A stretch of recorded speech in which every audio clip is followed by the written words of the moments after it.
¿Cómo investigo un accidente de trabajo? En este video, les voy a enseñar de forma práctica y efectiva para su trabajo cómo hacer una investigación, obviamente cumpliendo los lineamientos de la legislación.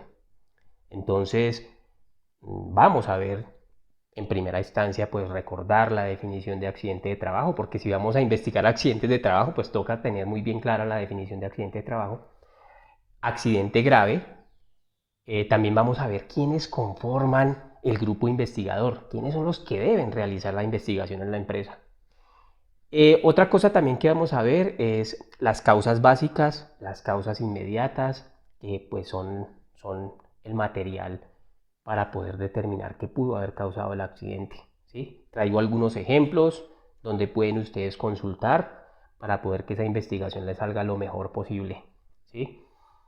También vamos aquí a mirar cómo se estructura esa metodología de investigación, es decir, el árbol causal o la espina de pescado, que son como las más utilizadas, de cómo se hace de una forma fácil.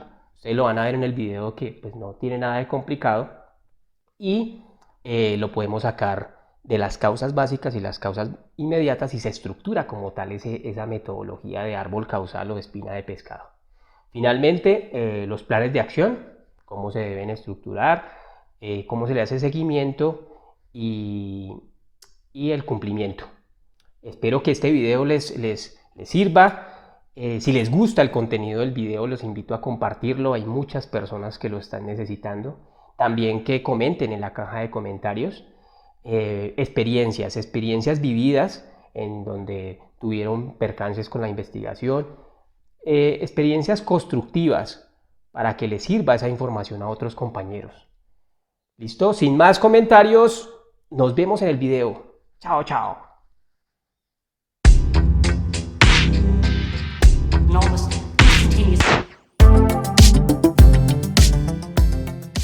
¿Listo? Entonces, comenzamos.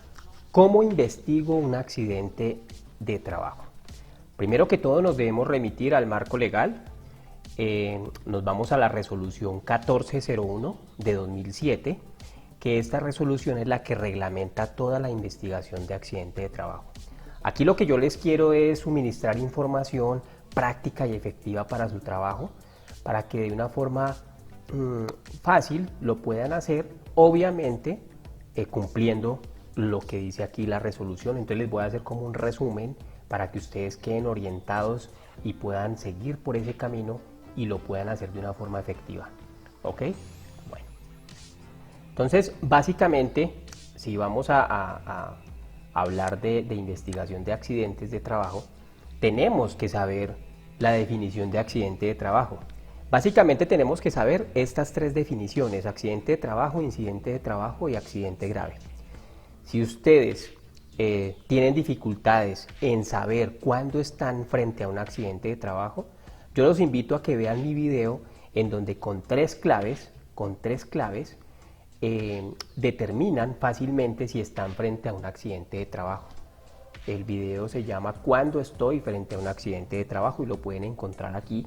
Ahí lo encuentran, lo pican ahí y ya encuentran esa orientación. Es muy rápida para poder saber si están frente a un accidente de trabajo o no. También, si ustedes quieren profundizar más, se van a la ley 1562 de 2012 y ahí encuentran toda la ley donde está la definición de accidente de trabajo en el artículo 3. Ok, bueno. Ahora, incidente de trabajo. Incidente de trabajo es lo mismo que el accidente, pero no se materializó una lesión. Es decir, el trabajador se cae, pero no hay una lesión física, no hay una perturbación orgánica. Entonces, por lo tanto, se deja catalogado como incidente de trabajo. Ojo con eso, según la resolución 1401 del 2007, que es la que estamos hablando, el incidente de trabajo también se debe investigar. ¿Listo? Bueno, ahora accidente grave. Vamos a ver, ahorita más adelante, cuando la resolución nos dice que estamos frente a un accidente grave. Para que no se dejen asustar, digamos, por las personas que están en el entorno, sino que la resolución nos dice claramente cuándo estamos frente a un accidente de trabajo. Yo los invito a que vean los videos. Cuando estamos frente a un accidente de trabajo les va a ayudar mucho, solamente con tres claves lo pueden saber, vuelvo y repito. Y lo otro es cómo reportar un accidente. Cómo reportar un accidente. Y verá que eso les va a ayudar mucho a familiarizarse más con el tema cuando ustedes se enfrenten ya a cuando se les materializa un accidente, cómo lo deben reportar, cómo lo deben hacer dentro de la empresa y ante la ARL. ¿Listo? Bueno, entonces, accidente grave. Esto es lo que nos dice la resolución. Esto es, si derivado al accidente tenemos una amputación de cualquier segmento corporal del cuerpo, es catalogado como accidente. Es decir, así sea la puntica del dedo, así sea la puntiquita de la oreja, así sea una parte muy pequeña, pero si hubo cualquier amputación, es catalogado como grave. Lo mismo dice la resolución cuando hay fracturas de huesos largos y no los menciona: el fémur, la tibia, el peroné, el húmero, el radio y cúbito. Es decir, si ustedes ven que hay fractura en estos huesos que los menciona la resolución, es catalogado como grave. Traumas cráneoencefálicos, es decir, golpes en la cabeza, quemaduras de segundo y tercer grado, lesiones severas de mano, ¿sí? ¿Cuáles son las lesiones severas de mano? Aplastamientos o quemaduras, ¿sí? Es catalogado como grave, ¿sí? Cuando se intervienen las manos, ojo, están frente a un accidente grave. Lesiones en columna vertebral que comprometan la médula espinal, ¿sí? Lesiones oculares, es decir, derivado al accidente disminuyó su capacidad visual o auditiva, es accidente grave. Visual y o auditiva, perdió su capacidad auditiva. Entonces, si ustedes se pueden dar cuenta que esto depende mucho de un diagnóstico médico profesional. Es decir, que para que ustedes tomen una decisión en saber si están en un accidente grave o no, deben verificar, ver el diagnóstico médico de ese profesional de la salud. Realmente con una radiografía, con un examen médico profesional se determina si hubo pérdida de la visión o pérdida auditiva, o en el diagnóstico debe decir quemadura de tal grado, ¿sí? Con ese documento es que usted tiene la tranquilidad de decir: estoy frente a un accidente grave. De lo contrario, no importa que el jefe diga que fue grave o que las personas que estaban en el entorno del accidente argumenten que es grave.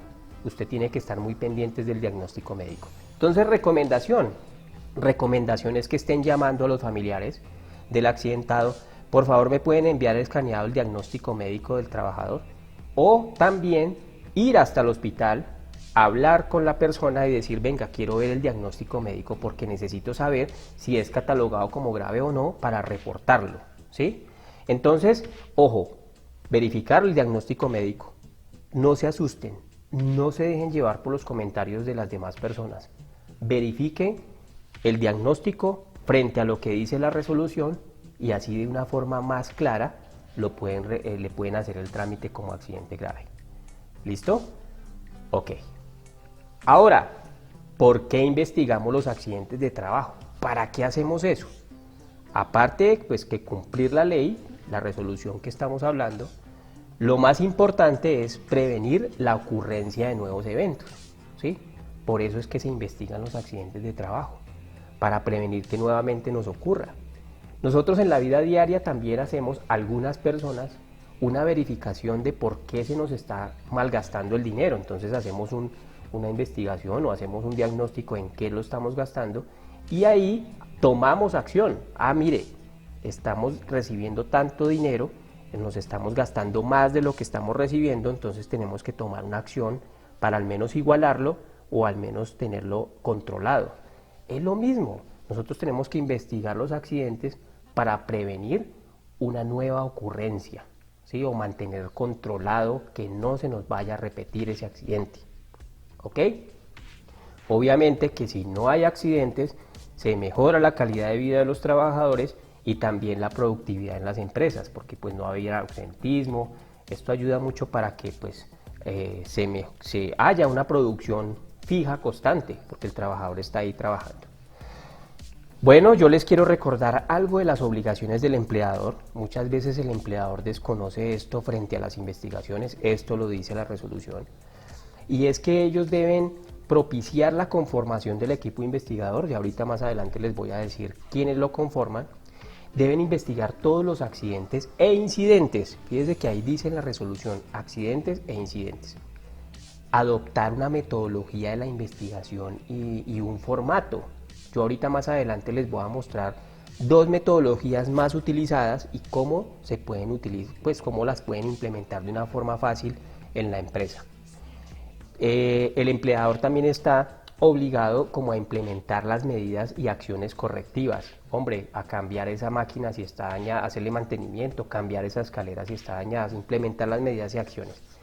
Proveer los recursos, los elementos, los bienes necesarios para que las medidas correctivas realmente resultadas de la investigación se implementen. Un seguimiento a los indicadores de control. Bueno, ese plan de acción sí nos sirvió. ¿Cómo es el comportamiento ahora de la accidentalidad o del riesgo frente a ese plan de acción que se implementó?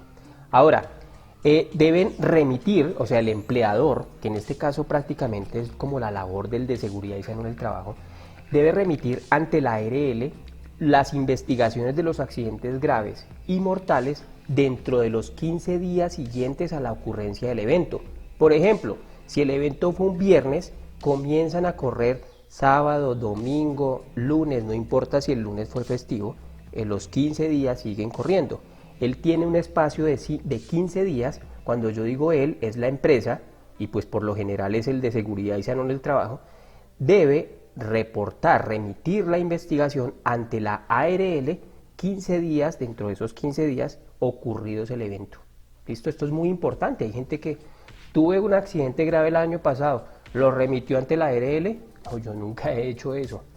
Escriban en la caja de comentarios situaciones que les hayan pasado para que los demás aprendamos de esas experiencias para que no las cometamos y no repitamos ese error. ¿Listo?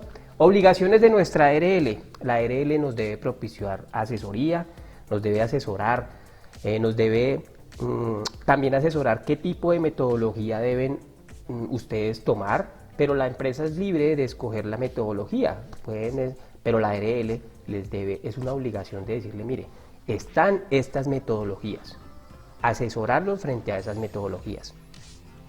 La ARL también tiene la obligación de remitir al ministerio un formato de investigación para que el ministerio lo apruebe y él se lo divulgue a sus empresas afiliadas. Esto ya hace mucho tiempo lo tuvieron que haber hecho porque ya pues todas las ARLs tienen un formato ya aprobado por el ministerio. Analizar las investigaciones, es decir, esa investigación que se envió en ese lapso de tiempo de los 15 días, la ARL tiene la obligación de analizar y profundizar más en esa investigación y emitir un concepto técnico. Ese concepto técnico lo debe emitir a los 10 días de haber recibido la investigación. Y también en capacitar al empleador, capacitar a sus empleados, capacitar a la empresa en temas de seguridad y salud en el trabajo. ¿Listo? Bueno, listo, ya sabemos 3 definiciones importantes, ya sabemos por qué se deben investigar los accidentes de trabajo, las responsabilidades tanto del empleador como de la ARL. Ahora vamos a conformar el equipo investigador. ¿Quién debe investigar el accidente de trabajo? ¿Listo? Esto recuerden que lo dice la resolución.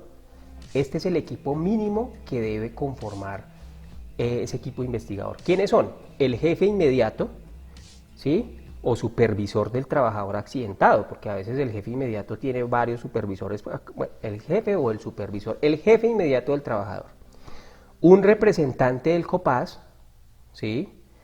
El jefe o coordinador o encargado del área de seguridad y salud en el trabajo. Esas son las 3 personas que deben estar investigando el accidente.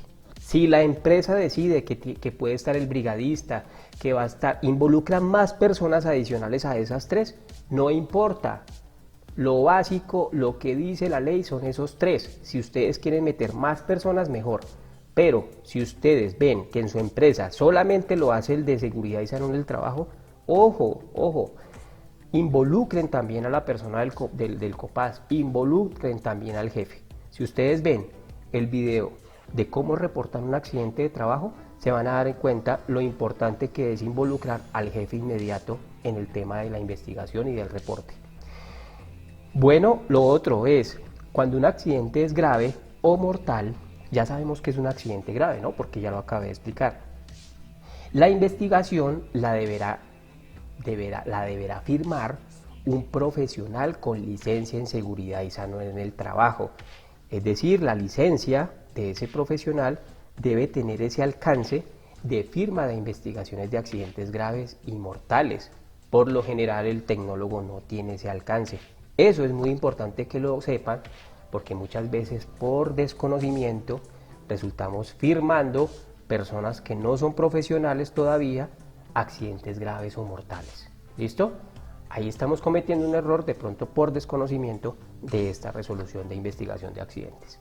Ahora, listo, ya que hago, ya tengo conformado mi equipo investigador, ya sé quiénes son, el jefe inmediato, el miembro del COPAS y yo como seguridad y salud del trabajo estamos aquí. También llamamos al brigadista y también llamamos a 2 personas adicionales. Si no lo quieren hacer, tenemos los 3 ya que dice la ley que vamos a investigar. Ahora, ¿qué hago? Ya les voy a explicar, porque aquí hay una pregunta muy importante, es ¿qué hago cuando es un contratista?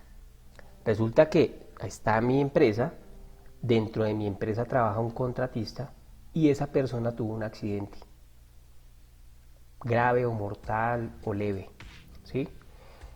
¿Quiénes deben investigar ese accidente? Deben investigar el responsable del área de seguridad y salud en el trabajo de esa empresa contratista o empresa temporal y también la empresa usuaria. Por ejemplo, si en mi casa están haciendo un trabajo, yo como de seguridad y salud en el trabajo hago la investigación y también llamo a esa empresa temporal para que elabore su investigación y así se tiene una investigación en conjunto de lo sucedido. ¿Listo? Bueno, ahora sí, tengo mi equipo investigador, tengo ya despejadas más dudas frente a la investigación y yo aquí les doy 4 aspectos, 4 parámetros importantes en qué hacer, porque por ejemplo puede pasar que están parados ahí y no saben qué hacer, qué es lo que hay que escribir, para empezar a hacer la investigación. Entonces, lo primero que tienen que hacer es, esas 3 personas son estos cuatro puntos. Primero, ir hasta la ubicación del accidente, acercarse hasta allá, conocer la ubicación del accidente, dónde fue, y empiezan a escribir el sitio exacto, la ciudad, el centro de trabajo, toda la descripción de la ubicación del accidente, la escalera ubicada en el primer piso del área de bodega, tal, toda la ubicación, porque fácilmente pueden escribir la escalera que conduce hacia el parqueadero y hay 3 escaleras que conducen hacia el parqueadero. Entonces deben escribir muy bien la ubicación del accidente. Fíjense que aquí ya empezamos, ese grupo investigador ya empezó a escribir, ¿sí? Segundo, tienen que tener la posición del trabajador. El trabajador estaba en una posición sentado, en cuclillas, estaba agachado, estaba acostado. ¿Qué posición tenía el trabajador en el momento en que se accidentó? Ustedes lo escriben ahí. Posición del trabajador. El trabajador se encontraba de pie, estaba mirando hacia atrás cuando iba caminando hacia adelante, ¿sí? El trabajador iba caminando y de repente iba caminando por tal sitio, por eso es tan importante la ubicación y la posición. ¿Listo? Si iba caminando, si iba corriendo, si estaba acostado, si estaba agachado, si estaba la posición del trabajador. ¿Listo? El siguiente es que las personas escriban. Habían personas testigos. Como ustedes están en el sitio, ven que hay otros trabajadores cercanos y preguntan, ¿usted estaba al día del accidente acá? No, estaba tal persona, ubíquenla. Y háganle sacar como un informe de lo que ellos vieron, un informe escrito, no verbal, sino que la persona se siente y escriba, yo simplemente escuché un ruido y cuando sentí ya el trabajador estaba accidentado. O hay muchas personas que sí vieron y empezaron a entrar en más detalles. Eso es un material importante para la investigación. Otra cosa que deben escribir en su cuadernito cuando están haciendo la investigación, las partes o los elementos con que se materializó la lesión física, con qué se pegó el trabajador, con qué se lesionó, con una herramienta, con una estructura, con una varilla, se pegó con las escaleras, le cayó una madera encima, le cayó un árbol encima. ¿Qué fue lo que realmente le ocasionó esa lesión o esa cortada, un cuchillo? Escriben las partes o elementos. Y por último, procedimientos o permisos. Para hacer esa labor se necesitaban permisos de trabajo. Había un procedimiento para hacer ese trabajo. Estaba escrito un estándar de seguridad para hacer ese trabajo. Si de pronto en el accidente que ustedes están investigando esto no lo hay, usted escriba, no había procedimiento claro para hacer esa actividad. ¿Listo? Eso es lo primero que ustedes empiezan a escribir, y ahí lo que estamos haciendo con esta tarea es recaudar información. Ya estamos empezando a hacer la investigación. Ya tenemos el grupo investigador y ya ellos están escribiendo y ya tenemos una información ya más estructurada de lo que le pasó. Si les ha gustado el contenido del video, los invito a suscribirse, a darle me gusta, a compartir esta información. Hay alguien que la necesita, alguien que esté desorientado frente al tema. Esto les va a servir. Y escriba en la caja de comentarios aportes constructivos, experiencias vividas. Por ejemplo, llegaron a hacer la investigación y ni siquiera sabían qué escribir. O, quiero compartir esta experiencia, me pasó, fui a hacer la investigación y yo quedé loco, me tocó fue llamar a un amigo, me tocó fue orientarme de X o Y para poder hacer la investigación. Yo estaba loco, no sabía cómo se hacía. Eso los invito para que los otros compañeros lean esas experiencias y aprendan de las experiencias vividas de otras personas. Listo, ya tenemos entonces una información recaudada. Ahora, ya cuando ya estemos fuera ya del escenario o incluso dentro del escenario, empezamos a escribir las posibles causas que generaron ese accidente. Yo les recomiendo que para las causas se remitan a la NTC 3701. Ahí están muy claras las causas básicas y las causas inmediatas. Las causas básicas, ¿cuáles son? Son los factores personales. Yo aquí les traigo unos ejemplos de factores personales. Factores del trabajo, también les traigo unos ejemplos. Le traigo ejemplos extensos de estos dos porque es donde muchas veces se ve como falencias. Y las causas inmediatas son los que ya estamos más familiarizados, que son los actos inseguros y las condiciones inseguras. ¿Listo? Pero los invito a que miren la NTC 3701, que los va a orientar muchísimo frente a las causas básicas y las causas inmediatas. Aquí hay algunos ejemplos de causas básicas en factores personales. Entonces, en los factores personales entran la capacidad física y fisiológica del trabajador. Es decir, acá ustedes van y observan si el trabajador tenía la estatura adecuada, el peso adecuado. Por ejemplo, el señor trabajaba en un taller donde tenía que trabajar por debajo del carro para arreglar el carro por debajo, pero era muy bajito, entonces le tocaba poner un banco debajo y al caminar se cayó. Ahí hay una capacidad física de estatura, ¿sí? El peso, la talla, la fuerza, de pronto en una persona una contextura muy débil y lo pusieron a cargar bultos y pues obviamente se le materializó un accidente lumbar. El alcance, qué tan largo tenía el brazo para llegar hasta allá, ¿sí? Estos factores personales por lo general muchas veces no los mencionan, no los registran en las investigaciones de los accidentes y quedan por alto y el trabajador sigue con ese mismo problema realizando la labor. Aquí entra lo de la capacidad de movimiento corporal limitada, la capacidad limitada para mantenerse en determinadas posiciones. Por ejemplo, usted ya no aguanta más tener esa posición de cuclillas. Entonces es bueno mirar muy bien esos factores personales. Toda la antropometría del trabajador si es adecuada para la tarea que está haciendo, ¿sí? Tiene una visión defectuosa, tiene una audición defectuosa y preciso lo tenemos ahí donde tiene que hacer circulación de vehículos. Entonces puede que no escuche una tractómula y lo atropelló. Ahí hay un factor personal, ¿sí? Aquí le traigo más ejemplos de causas básicas, pero más relacionados al tema mental. ¿Sí ve? Fíjese que el anterior era una capacidad física, aquí venimos ya con una capacidad mental o psicológica que ahorita pues está en auge, los temores, las fobias. El trabajador le tiene miedo a las ratas, vio una rata y se asustó y ¡pum!, se cayó de la escalera. Problemas emocionales, hay trabajadores que son emocionalmente débiles, por ejemplo, llora por cualquier cosa o se ríe por cualquier cosa. Eso toca identificarlo dentro de los factores personales. Hay una enfermedad mental. Ojo con esto. Esto tiene que estar con un diagnóstico médico tratante, o sea, que la persona ya haya tenido algo, un tema psiquiátrico, que esté con una medicación ya formulada, porque pues no caben que, no, es que él como que se volvió loco, es que ese es loco. No, toca tener un diagnóstico real.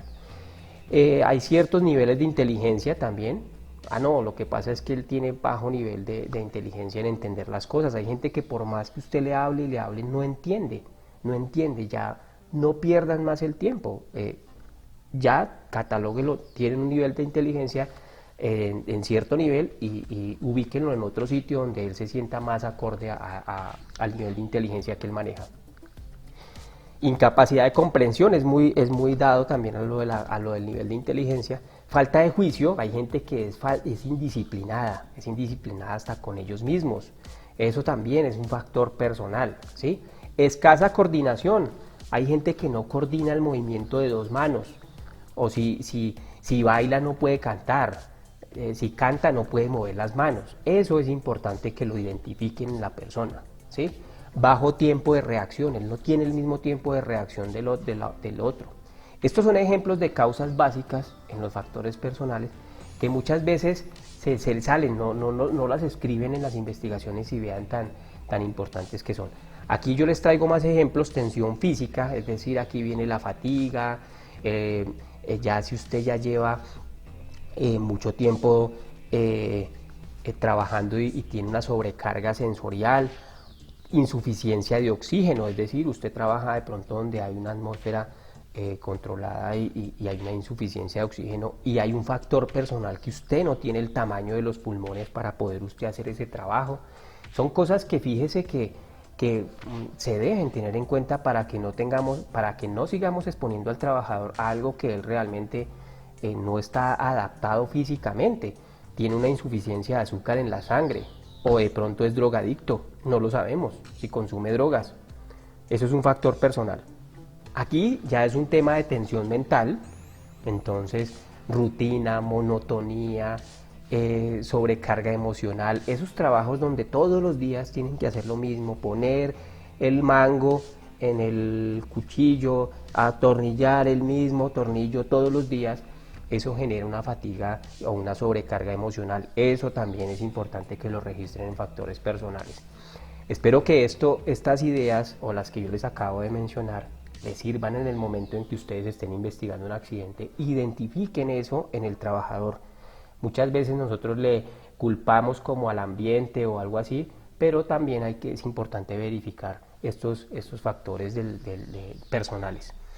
Ahí también entran la falta de conocimiento. Lo pusieron a manejar una tractomula y él manejaba era taxi, o lo pusieron a manejar esa máquina que nunca había manejado. Una orientación deficiente, una falta de experiencia, un entrenamiento inadecuado, ¿sí? Falta de habilidades, una práctica que él nunca había hecho, ¿sí? Una falta de preparación. Por eso es tan importante el proceso de inducción y reinducción en las empresas. Bueno, ahora factores del trabajo. Los factores del trabajo son los relacionados a lo que la empresa le suministra al trabajador. Es decir, los jefes, la empresa le suministra eso al trabajador. Entonces aquí pueden haber dentro de las causas que ocasionaron el accidente una relación jerárquica poco clara. Por ejemplo, yo no sé quién es mi jefe es él o mi jefe es ella o mi jefe es la otra persona. Y él me mandó a hacer eso, yo pensé que él era mi jefe, ¿sí? Esas relaciones jerárquicas y las funciones tienen que ser muy claras.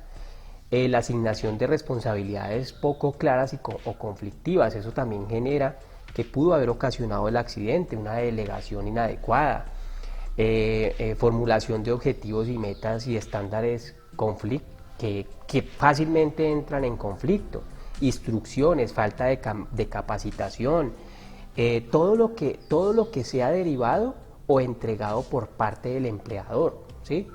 Lo ubicaron en una ubicación inadecuada, lo ubicaron a él donde él ni siquiera tiene idea de eso, ¿sí? Bueno, ahora aquí traigo más ejemplos de ingeniería inadecuada. En ingeniería inadecuada vemos todo lo que es la evaluación insuficiente a exposición a pérdidas, es decir, hicieron una baranda mal hecha, una preocupación deficiente por el factor humano, por ejemplo, hicieron el techo muy bajito y trabajan en unos hornos, entonces no se preocuparon de que ese calor ahí va a molestar al trabajador, estándares y criterios de diseño inadecuados, falta de ventanas, todo lo que tenga que ver con ingeniería para generar ese trabajo. Dentro de los factores del trabajo también están controles e inspecciones inadecuados de las construcciones. Por ejemplo, van y miran y no identifican que esa losa está para caerse, el piso está para caerse, esa estructura de madera. Entonces esas evaluaciones, esas condiciones deficientes también son un factor del trabajo, una ingeniería inadecuada aplicada a ese puesto de trabajo. ¿Listo? Estos son algunos ejemplos de ingeniería inadecuada que se deben registrar en las causas básicas. Aquí yo le hice un resumen en factores del trabajo y entran ahí deficiencia en las adquisiciones, es decir, están comprando productos de mala calidad, elementos de protección personal de mala calidad, herramientas de mala calidad y una deficiencia en la adquisición de los equipos, ¿sí? Trajeron este equipo y no trae el manual, no trae guardas de seguridad de fábrica. Mantención deficiente, aquí va todo lo que tiene que ver con el mantenimiento, es que aquí nunca le hacen mantenimiento a nada, aquí hacemos una deficiencia, o sea, es deficiente el tema de mantenimiento. Si yo digo que mi camión ya es hora de cambiarle aceite, me dicen que vaya al viaje así, que no importa, que hágale. Herramientas y equipos inadecuados, es que yo aquí no recibo la herramienta adecuada, ¿sí? Estándares deficientes o no existen, no hay estándares de seguridad, ¿sí? Uso y desgaste, o sea, por más que usted ya ha utilizado tanto, no le cambian la herramienta. Y aquí entra algo muy importante en el factor del trabajo, es el abuso o maltrato. Entonces el entorno de la empresa se presta para que el jefe abuse o otro compañero también abuse y haga maltrato al trabajador. Vea que eso va involucrado dentro de la investigación en causas básicas en factores del trabajo. ¿Listo? Ahora sí, las causas inmediatas. Con estas sí se sienten un poco más familiarizados, son las condiciones inseguras. Entonces aquí involucramos todos los defectos que tenga el material o los agentes, un defecto, por ejemplo la escalera le falta un peldaño, la silla le falta una pata o le falta un rodachín, todos los defectos que veamos en un material que se esté utilizando para generar un trabajo. Un riesgo en la ropa o vestuario, por ejemplo, ustedes no están utilizando, por ejemplo, si ustedes están en una atmósfera controlada y utilizan camisas en algodón, están teniendo un riesgo por la ropa, eso es una condición insegura, ¿sí? Riesgo de colocación o emplazamiento de materiales o equipos, ¿sí? Por ejemplo, el material no casa o no se está haciendo una aleación correcta al material, hay una condición insegura. Y riesgos ambientales no especificados, aquí ya entra todas las condiciones de sismos, de todo lo que ya depende de una condición como tal externa del ambiente. ¿Listo? Ahora los actos inseguros, yo veo los actos inseguros como una decisión que toma la persona, ¿sí? Es una decisión individual que omite, que él toma la decisión de desasegurarse. Entonces, un acto es como una decisión. Yo decidí no ponerme el casco y manejar la moto. Yo decidí tomar el trago y conducir mi vehículo. Son decisiones que se toman de forma individual que generan, por lo general generan ese tipo de eventos en donde hay un lesionado. Entonces aquí está el uso inadecuado del equipo, un uso inapropiado de las manos o de cualquier otra parte del cuerpo, fue y metió allá el brazo para hacerle palanca a la máquina. Él tomó esa decisión y se le materializó como tal la lesión. Con los actos y las condiciones, por lo general las personas están más familiarizadas, registran más eso en las investigaciones de accidentes. Por eso traje más ejemplos de factores del trabajo y de factores del trabajador, de los factores personales, perdón, porque en eso sí casi no se ve que registren en las investigaciones de accidentes. Listo, ahora sí, resulta que ese equipo investigador, con la información que recaudó y con el análisis de causas que acabamos de ver, ya comienza a estructurar una metodología de investigación. Entonces, las metodologías de investigación hay varias. Yo les traigo dos que son las más utilizadas, que es el árbol causal y la espina de pescado. Entonces yo aquí les voy a explicar cómo ustedes estructuran esa información de las causas básicas y las causas inmediatas en ese árbol causal o en esa espina de pescado. Es muy fácil, realmente es muy fácil. Si ustedes hacen una tarea muy bien hecha de escribir las causas básicas y las causas inmediatas, simplemente lo que tienen que traer es esa información y plasmarla en el árbol causal o en la espina de pescado. Vamos a hablar del árbol causal. Aquí yo tengo un ejemplo. Entonces, por ejemplo, se materializó un accidente. Aquí ustedes ponen la pérdida. Entonces, un dolor no causó herida, ¿sí? Aquí ustedes ponen la pérdida. Pero ojo a esto, ojo a esto. Ustedes ya tienen escrito cuáles fueron las causas básicas de ese accidente, las posibles causas. Acuérdese que están los factores personales y los factores del trabajo. Entonces, debajo, estamos aquí en el árbol causal, debajo del árbol causal, usted pone causas básicas, factores personales y registra los que usted identificó. Acuérdese de lo que vimos ahorita anteriormente. Lo mismo, factores del trabajo, registra los que usted vio, los registra en cada cuadrito. Y ya tiene las causas básicas. Ahora las causas inmediatas, igual, escribe los actos que usted evidenció, los escribe, y aquí escribe las condiciones inseguras o condiciones subestándar. Cuando hablamos de condición insegura o condición subestándar, quiere decir que existía un estándar y usted no lo cumplió. Entonces es una condición subestándar. Y condición insegura es que no existía el estándar, entonces usted simplemente condición insegura. La verdad, no se enreden con eso. Condición insegura y acto inseguro. Y listo. Y aquí en la parte derecha ya ponen el tipo de evento y la pérdida. Y listo, ya tienen ustedes su árbol causal. Ya lo tienen diligenciado para poder remitir eso ante la ARL con esta metodología. Entonces, ¿cuál es la metodología de investigación de accidente que tiene su empresa? El árbol causal. ¿Cómo se hace? Como les acabo de indicar. ¿Listo? Ahora vamos a mirar la otra metodología de espina de pescado. Es realmente lo mismo. Ustedes en la parte derecha aquí ponen la lesión que se materializó, por ejemplo, fisura en el dedo pulgar, ¿sí?